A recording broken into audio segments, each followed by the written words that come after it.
저 5장 23절 한 절 말씀입니다. 제가 가진 성경으로 신약 성경 333페이지 여관에 있습니다. 데살로니가전서 5장 23절 한 절 우리 한 목소리로 합독하도록 하겠습니다. 잘 아시는 말씀이죠. 우리 한 목소리로 오늘 하나님 주시는 말씀을 합독하겠습니다. 시작. 평강의 하나님이 친히 너희를 온전히 거룩하게 하시고 또 너희의 온 영과 혼과 몸이 우리 주 예수 그리스도께서 강림하실 때에 흠없이 보존되기를 원하노라. 아멘. 이것은 하나님의 말씀입니다. 하나님께서 이 말씀을 통해 오늘 우리 모두에게 은혜 주시기를 간절히 소망합니다. 이른 새벽 피곤한 기운을 이기기 위해서 두뇌를 회전시킬 겸 퀴즈를 하나 내겠습니다. 그리고 마음으로 한번 맞춰보세요. 신약 성서 중에 약 40% 정도는 이 사람의 편지로 이루어졌습니다. 이 사람은 누구일까요? 너무 쉽죠? 누군가요? 바울입니다. 그래서 전사님, 우리를 무시하는 겁니까? 라는 표정을 지금 지으시는 것 같아서 한 문제 더 내도록 하겠습니다. 자, 그렇다면 그 바울은 자신이 세운 교회 공동체의 일원들을 부를 때 그리스도인이라는 단어를 몇 번이나 사용할까요? 난이도가 급격히 올라갔죠. 그리스도인이라는 단어를 몇 번이나 사용했을까요? 한번 생각해 보세요. 자, 정답은 한 번도 사용하지 않습니다. 약간 이런 생각이 좀 드시죠? 그리스도인을 안 사용한다고? 바울은 지금 우리에게는 익숙한 그리스도인이라는 단어를 그가 쓴 편지에서 단 한 번도 사용하지 않습니다. 그리스도인이라는 우리에게 익숙한 이 단어는 신약 성경에서 오직 사도행전에만 딱 한 번 등장합니다. 자, 그렇다면 바울은 소위 우리가 생각하는 그리스도인들을 부를 때 어떤 표현을 사용할까요? 계속 오늘 퀴즈 시간이 되네요. 네, 마음으로 한번 생각해 보세요. 다양하게 사용을 하죠. 아브라함의 자녀라고도 하고 그리스도 안에 있는 자들이라고도 하고 약속의 자녀라고 합니다. 여러 가지로 사용을 합니다. 그러나 바울이 그중 가장 정말 많이 사용하는 단어가 한 가지 있는데 그게 뭐냐면 바로 성도입니다. 성도. 우리에게 너무 익숙한 단어죠. 무슨 뜻인가요? 거룩할 성, 그리고 물이 도자에서 거룩한 물이라는 뜻입니다. 제가 이렇게 퀴즈를 내면서까지 이 단어를 끄집어낸 중요한 이유가 있습니다. 괜히 낸 건 아니겠죠? 그건 바로 바울이 하나님의 부르심으로 새로 생긴 공동체죠. 그 공동체의 특징을 거룩함이라는 단어로 보았다는 점을 우리가 아주 긴밀하게 주목할 필요가 있기 때문입니다. 다시 말해서 바울이 봤을 때는 이 거룩함이야말로 예수를 따르는 우리 그리스도인들의 정체성을 구성하는 가장 중요한 요소로 봤다는 겁니다. 그리스도인이라는 정체성을 구성하는 가장 중요한 요소를 뭘로 봤다고요? 거룩함으로 봤다는 겁니다. 바꾸어 말한다면은 하나님이 우리 시간이 지나도 우리에게 동일하게 역사하시는 하나님이 우리를 부르신 거죠. 동일한 그리스도인으로. 하나님이 나를 그리스도인으로 부르셨다는 것은 거룩한 무리로 부르셨다는 것이기에 만약 나에게 거룩함이 없다면 지금 내 정체성의 기반이 흔들리고 있다는 말입니다. 그렇게 볼 수 있다는 거예요. 그래서 질문을 던져보기 원합니다. 지금 우리에게, 저를 포함한 저에게 먼저 던집니다. 우리에게 거룩함이 있습니까? 이 질문을 우리에게 던져야 됩니다. 스스로에게. 이 물음을 던지면서 오늘 함께 우리 성도님들과 말씀을 좀 나누고자 합니다. 그럼 첫 번째로 이 해결해야 될 질문은 도대체 그럼 거룩함이 뭐냐? 거룩함이 무슨 뜻이냐? 이걸 먼저 해결을 해야겠죠. 근데 바울이 생각한 거룩은 바울은 유대인이고 또 바울이 그 당시에 가지고 있었던 성경은 구약 성경밖에 없었죠. 이 신약 성경은 아주 오랜 뒤에 신약 성경으로 이제 정립이 된 거였죠. 그래서 바울도 구약의 맥락을 토대로 해서 거룩의 개념을 사용한 거예요. 그래서 구약 성경으로 거슬러 올라가도록 하겠습니다. 여러분 그 전에 거룩함 딱 하면은 직관적으로 혹시 어떤 게 떠오르시나요? 거룩함 하면 딱 이제 떠오르는 이미지 뭐 상 같은 게 있잖아요. 거룩함 하면은 어떤 이미지가 떠오르시나요? 각자 마음에 떠오르신 게 있을 거예요. 근데 보통 거룩함이 뭔가요? 어떤 느낌, 어떤 이미지가 떠오르시나요? 라고 물어보면은 많은 분들이 어떻게 얘기하냐면은 뭔가 신비함, 뭔가 영적인 그런 상태, 그런 속성을 많이 생각을 합니다. 근데 성경은 과연 뭐라고 할까요? 거룩함에 대해서.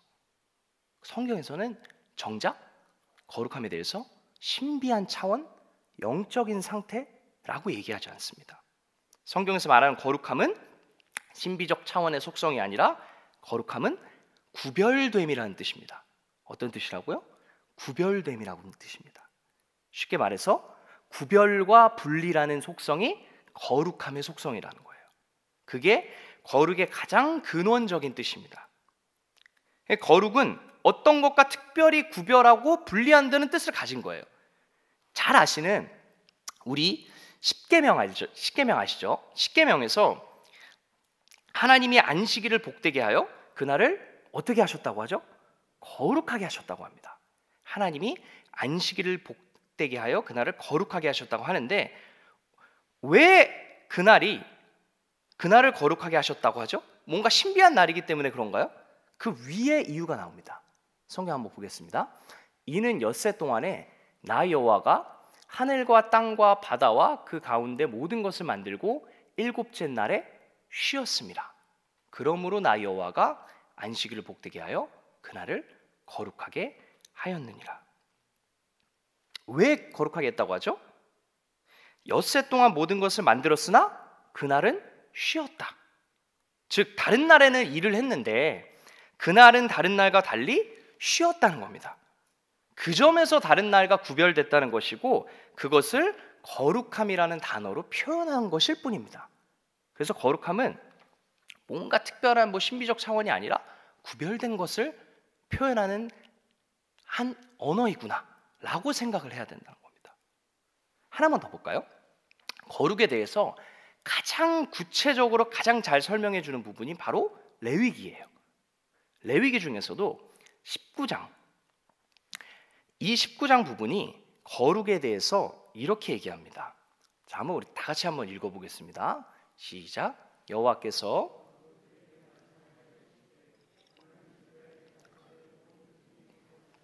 너희는 거룩하라. 이는 나 여호와 너희 하나님이 거룩함이니라. 2절에서 거룩을 이스라엘 백성에게 명령을 하죠. 거룩을 명령을 합니다. 그런데 3절부터는 어떤 게 나오냐면은 그 거룩함의 구체적 양상에 대해서 나열을 해줘요. 거룩해라 너희들은, 너희 온 무리는 거룩하라고 명령을 하고 나서 그러면 그 거룩함의 구체적 모습과 양상이 어떤 것인지를 구체적으로 나열을 해줍니다. 부모를 경외하라, 안식일을 지켜라 등등. 그러면 이 내용들이 신비하고 영적인 상태를 뜻하나요? 아니면 인간의 마음가짐이나 하나님의 백성으로서의 행동의 구체적 변화, 즉 구별된 모습을 뜻하나요? 후자를 뜻하죠. 그래서 2절을 다시 번역해 보면은 이렇게 볼 수가 있습니다. 제가 말씀드려 볼게요. 너희는 구별되어라. 이는 나 여호와 너희 하나님이 구별되었기 때문이다 라고 우리가 읽을 수 있다는 겁니다. 다시 말하면 하나님이 전적으로 구별되었기 때문에, 구별된 존재이기 때문에 하나님의 백성으로 부름받은 너희도 하나님의 속성을 닮아서, 하나님의 형상을 닮았다고 하죠. 그래서 하나님을 따라서 너희도 구별되게 살아가야 된다라고 이야기하는 거랍니다. 그게 거룩함입니다.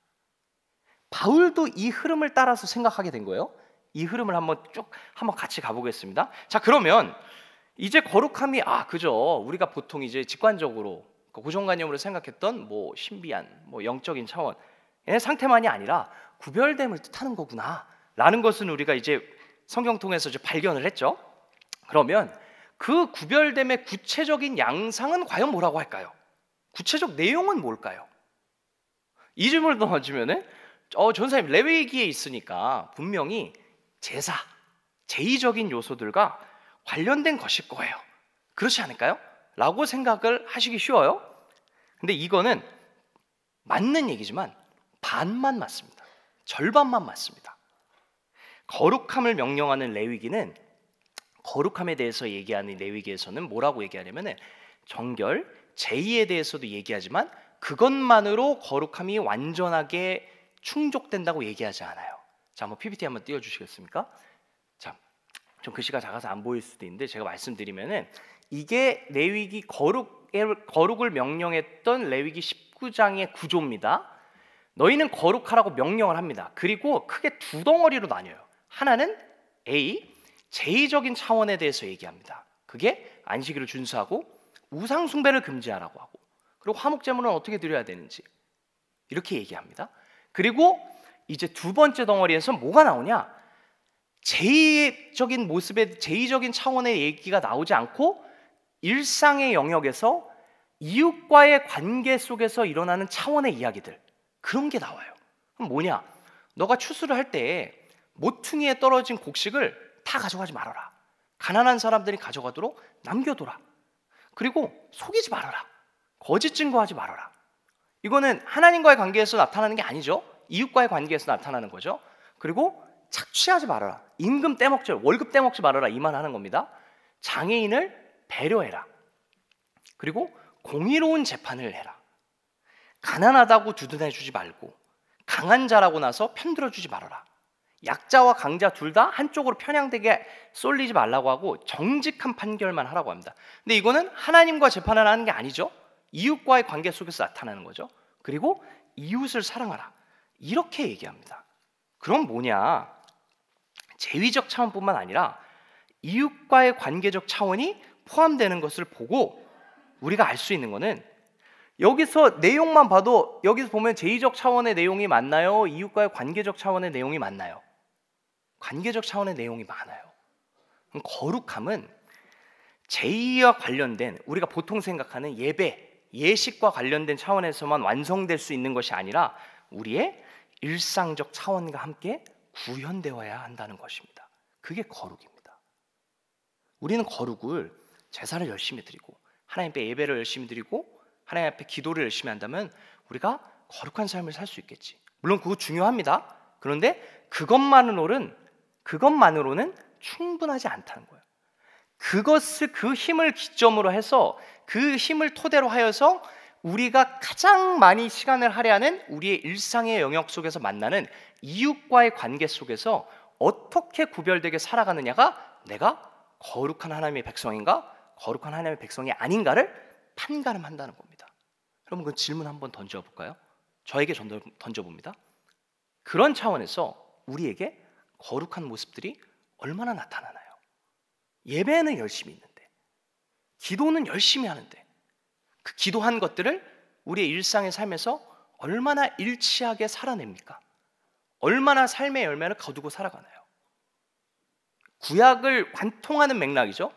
제사 열심히 했는데 일상에서는 그 제사에서 눈물 흘린 것이 하나도 구현되지 않았던 그 모습을 보고 예언자들이 그렇게 비판하죠. 그런 식으로 제사할 거면은 제사 드리지 말아라. 제사 필요 없다는 게 아닙니다. 제사 무용론이 아니에요. 제사의 남용을 경고하는 거죠. 거룩도 똑같은 겁니다. 그래서 일상적 차원과 제의적 차원이 함께 만날 때 비로소 거룩은 완성될 수 있다. 바울도 이걸 똑같이 본 겁니다. 자, 그런데 여기서 우리가 눈여겨볼 점이 하나가 있어요. 뭐냐? 이 두 가지 차원을 한마디로 요약할 수 있습니다. 결국 어떻게 요약할 수 있냐면은 거룩의 구체성을 하나로 이렇게 요약할 수 있는데, 욕망에 휘둘리지 말라는 겁니다. 어디에 휘둘리지 말라고요? 욕망에 휘둘리는 삶을 살지 말라는 겁니다. 무슨 말이냐? 자, 보세요. 제의적 차원이라는 거는 결국 이방신을 우상을 섬기듯이 제사를 드리면서 하나님을 섬기지 말라는 거예요. 그 주변사의 구약 주변 세계 국가에서 민족들이 섬겼던 식으로 이방신을 섬기듯이 하나님을 그런 식으로 제사 드리면서 섬기지 말라는 거예요. 그런데 당시 우상으로 표현되었던 이방 종교는 어땠냐면은 풍요가 중요한 속성이었어요. 풍요, 아주 풍성해지는 거 있잖아요. 풍요에 대한 욕망을 토대로 하고 있어서 자신의 욕망을 위해서라면 끊임없이 해당 신에게 제물을 바칠 것을 요구했던 그런 세계관이었어요. 그래서 우리 자녀도 불태워드리는 몰렉의 제사, 이런 거 나오죠, 성경에. 몰렉에게 제사 드리듯이 자녀를 바치지 말라, 이런 말 나오는 게 그런 맥락에서 나오는 겁니다. 그럼 결국 뭐예요?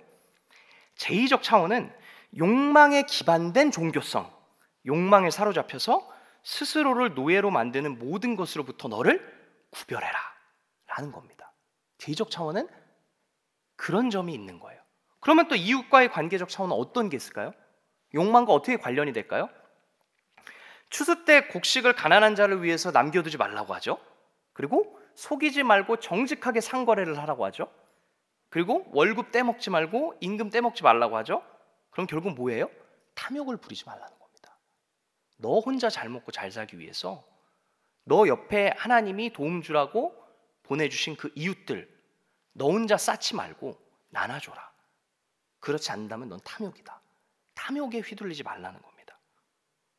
그리고 다 네가 가지지 말고 하나님이 주신 것으로 생각하고 필요한 자들을 위해서 예수께서 그러셨던 것처럼 내어주어라, 이 말입니다.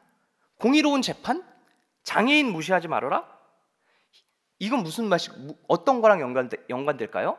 힘의 논리에, 힘의 욕망에 취하지 말라는 겁니다. 약자를 괴롭히지 말라는 거예요.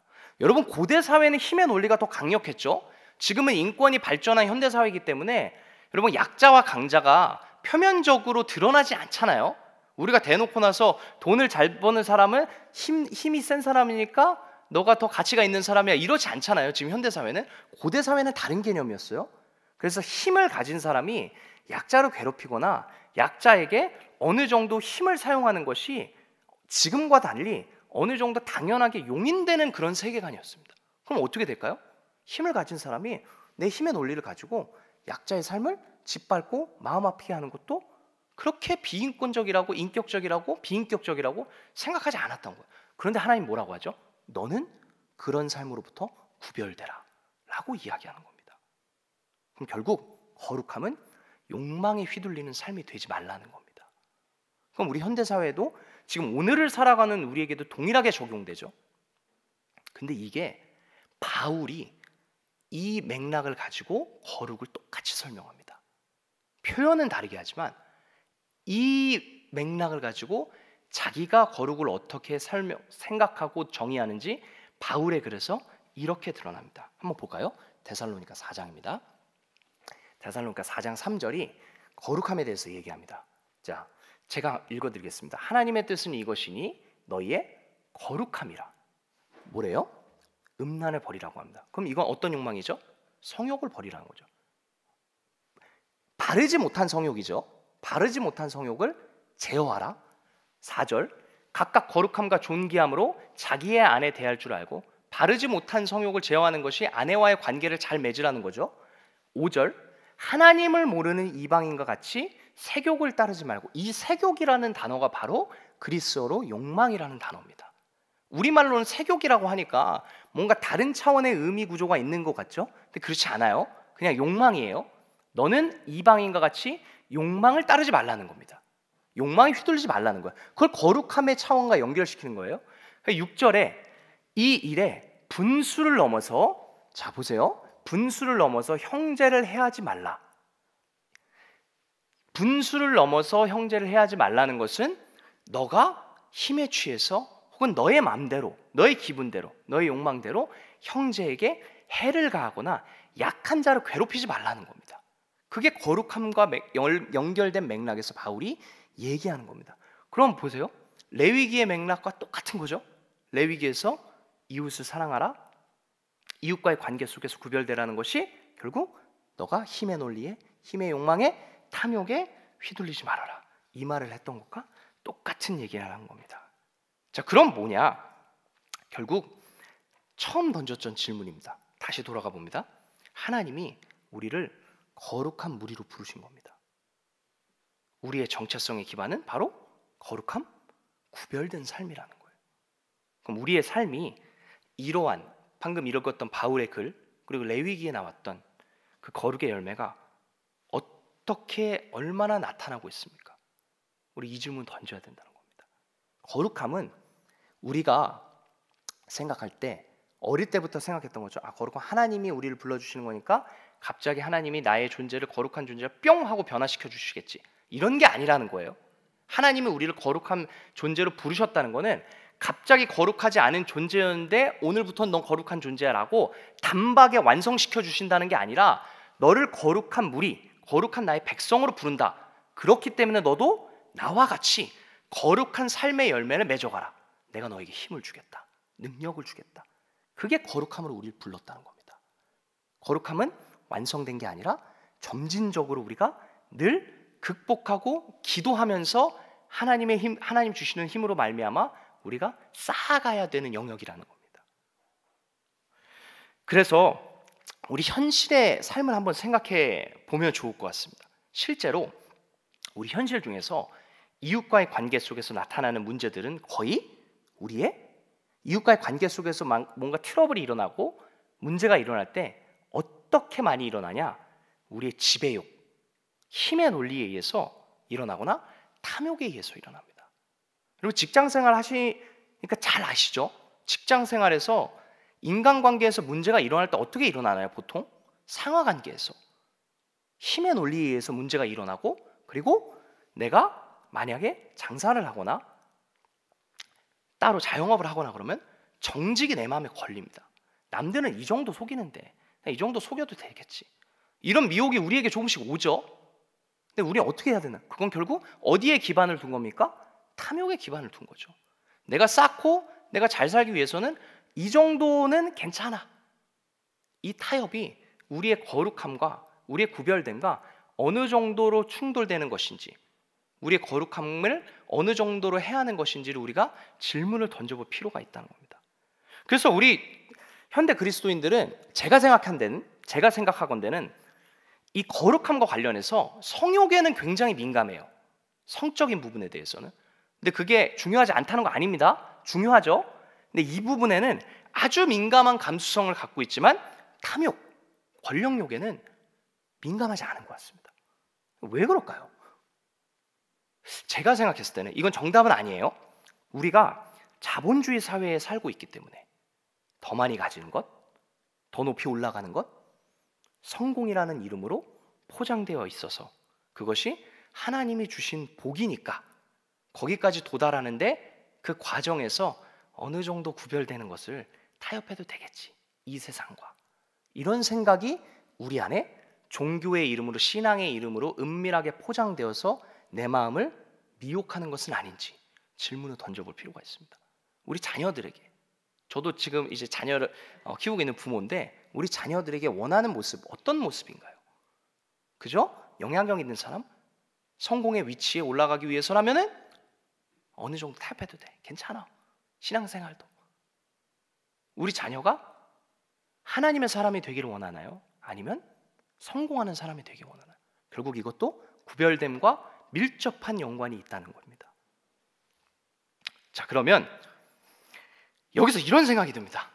전사님, 실제로 그게 가능한가요? 사실 이론상으로는 그런 것 같은데 불가능하지 않나요? 우리의 실존을 보면은, 우리들의 모습을 보면은 매일 무너지잖아요. 그게 어떻게 가능하죠? 라는 질문 들 수 있죠. 그럼 동일하게 바울은 어땠길래 어떻게 그렇게 확신에 차서 얘기했을까요? 어땠길래 무슨 생각으로 그렇게 확신에 차서 이렇게 욕망에 휘둘리지 말아라, 거룩한 열매를 맺으라 이렇게 얘기했던 걸까요? 그건 바로 거룩함의 열매를 맺게 해주는 근원적인 주체가 우리 인간의 노력, 인간의 능력이 아니라 은혜의 능력이 있기 때문이라고 확신했기 때문입니다. 어디에 있다고요? 거룩함의 열매를 맺게 하는 주체가, 그 근원적인 능력이 하나님에게 있다고 봤기 때문입니다.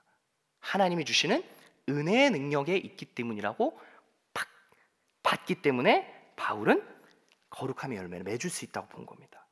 그래서 우리가 오늘 읽은 본문 살전 맨 마지막 부분에 있는 우리를 거룩하게 만드는 주체가 변해요. 우리가 지금 데살로니가 4장에서 읽었던 거룩함의 열매를 맺어라 했을 땐 그 주체가 누구였죠? 우리 자신이었죠. 너네가 거룩함의 열매를 맺어라. 근데 오늘 우리가 읽은 본문에서는 거룩함을 맺게 하는 주체가 바뀝니다. 누구로 바뀔까요? 하나님으로 바뀝니다. 한번 읽어보겠습니다. 다시 한번. 오늘 데살로니가 전서 5장 23절입니다. 한번 다 같이 읽어보겠습니다. 시작. 평강의 하나님이 친히 너희를 온전히 거룩하게 하시고 또 너희의 온 영과 혼과 온몸이 우리 주 예수 그리스도께서 강림하실 때에 흠없게 보존되기를 원하노라. 누가 우리를 거룩하게 만든다는 거예요? 하나님께서 우리를 거룩하게 만든다는 겁니다. 왜요? 하나님이 우리를 거룩하게 만드실 수 있는 은혜의 능력을 주셨기 때문이라고 얘기하는 겁니다. 이게 로마서에 잘 나오는데 로마서에 뭐라고 얘기하냐면은 제가 간략하게 설명을 드리면은 로마서 잘 아시죠? 로마서도 편지입니다. 로마서에서 바울이 뭐라고 문제 제기를 하냐면은 바울이 1장에서 인간을 하나님이 거룩한 무리로 부르셨지만 하나님 백성으로 부르셨지만 인간이 거룩함의 열매를 맺지 못한다고요. 그래서 어떻게 됐냐? 마음에 분별력 없는 마음으로 인하여서 인간이 타락했다고 나옵니다. 뭐가 분별력 없다고요? 마음이 분별력 없는 마음이 됐다고 얘기해요. 그럼 분별력 없는 마음이 됐다면은 그게 왜 뭐가 문제가 되는 거냐면은 우리가 보통 마음 하면은 무엇을 관장하는 기관이라고 우리 현대인들은 생각하죠? 감정을 관장하는 기관이라고 생각해요. 근데 바울 세계 당시의 마음은 뭐였냐면은 감성뿐만 아니라 지성과 이성을 모두 관장하는 통합적인 기관이라고 생각했던 겁니다. 그러면 마음이 분별력 없어졌다는 건 결국 뭐예요? 이성적으로, 지성적으로 이게 거룩한 열매인지 이게 거룩한 길인지 판단할 수 있는 능력이 사라져 버렸다는 거예요. 그럼 결국 어떤 것이 거룩한 건지 판단할 수 없으니까 행동도 그렇게 나올 수가 없죠, 절대. 그럼 결국 어떻게 되냐? 하나님 앞에 심판받을 수밖에 없는 운명이 될 수밖에 없다는 겁니다. 그래서 이 처방을 어떻게 내려요? 하나님이 그리스도라는 선물을 보내서 복음을 주시고 은혜의 능력을 우리에게 부여해 주십니다. 그래서 어떻게 되냐? 네가 이제는 은혜 아래 사로잡혀 있기 때문에 너희의 몸을 욕망의 병기로 드리지 말고 의의 병기로, 의의 용사로 너희의 몸을 하나님 앞에 드려라. 그게 로마서에 나오는 겁니다. 그래서 이렇게 분별력 없었던 마음이 하나님께서 주시는 은혜의 능력으로 말미암아 어떻게 변화되냐? 그게 바로 우리가 너무나도 잘 알고 있는 로마서 12장 1절에서 2절 말씀입니다. 이렇게 변화됩니다. 함께 읽어봅니다. 시작. 그러므로 형제들아, 내가 하나님의 모든 자비하심으로 너희를 권하노니 너희의 몸을 하나님이 기뻐하시는 거룩한 산제물로 드리라. 이는 너희가 드릴 영적 예배니라. 자, 2절입니다. 너희는 이 세대를 본받지 말고 오직 뭘 새롭게 하래요? 마음을 새롭게 하래요. 제가 1장에서 뭐가 분별력 없게 됐다고 했죠? 마음이 분별력 없게 됐다고 합니다. 그런데 은혜의 능력으로 말미암아 뭐가 갱신되느냐? 마음이 갱신된다는 거예요. 그럼 마음이 갱신된다는 거는 우리가 판단할 수 없었던 지성의 능력이 갱신되어서 이게 바로 거룩한 삶이구나, 이렇게 살아가야 되는구나, 이렇게 판단할 수 있는 능력이 생기고 그 마음의 변화는 내면의 변화니까 우리가 알 수 없죠. 그럼 어떻게 우리가 그걸 포착할 수 있죠? 행동으로 나타난다는 겁니다. 그런데 행동은 어떤 기관을 통해서 구현되죠? 몸으로 구현되죠. 그래서 뭘로 제물을 드리라고 하나요? 너희의 몸을 하나님이 원하시는 제물로 드리라고 하는 겁니다. 그럼 결국 뭐냐? 우리가 거룩하게 사는 것은 우리가 최선을 다해 노력하는 영역이긴 하지만 결국 근원적으로는 누가 가능케 하시기 때문에 거룩의 열매를 맺을 수 있는 겁니까? 하나님이 우리에게 가능케 하셨기 때문에 가능하다는 거예요. 그래서 바울은 이 확신이 있기 때문에 예수께서 오시기 전까지 바울은 적어도 10년에서 20년 안에 예수께서 오신다고 생각을 했어요.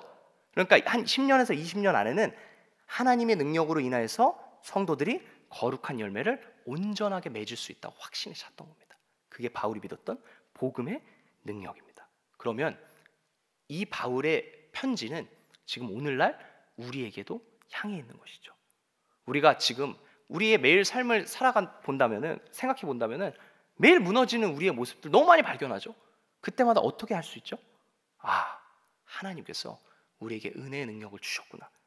내가 올바르게 판단하고 거룩한 열매를 위해서 거룩한 열매의 방향성을 판단할 수 있는 능력을 주셨구나. 그렇기 때문에 다시 일어나야지 라는 생각을 가지고 일어나 거룩의 열매를 향해서 뻗어나갈 수 있는 우리의 삶이 되어야 할 줄로 생각됩니다. 그래서 이제 말씀을 정리합니다. 우리가 이렇게 기도회로 모이고 주일 예배로 모이는 이유도 바로 여기에 있는 겁니다.